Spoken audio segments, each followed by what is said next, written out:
La FEGC, la Fédération des entrepreneurs généraux de la construction, a des plans ambitieux pour les 5 prochaines années. Au Salon de l'immobilier, Realty, ils ont présenté leur nouveau plan d'investissement.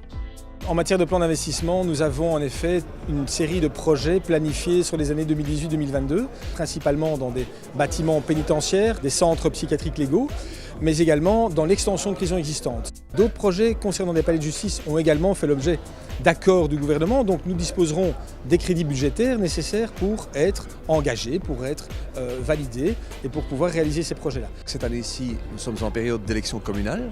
Donc l'année prochaine, on s'attend à une baisse des investissements au niveau local, donc provincial et communal.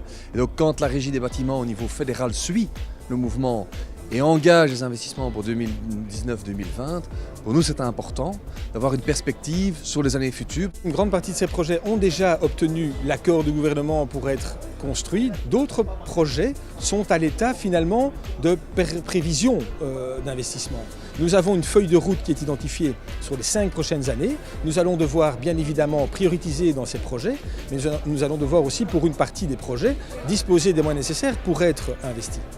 Pour les entrepreneurs généraux du pays, ce qui est important, c'est de voir un petit peu quelles sont les attentes de la régie des bâtiments, de voir dans quelle mesure on peut répondre à ces mêmes attentes, puisqu'on a vu qu'un certain nombre de clients évoluent au niveau fédéral dans leurs demandes. Tout ça, nous les suivons et nous verrons avec la régie ce qu'il y a lieu de faire sur ces plans d'investissement.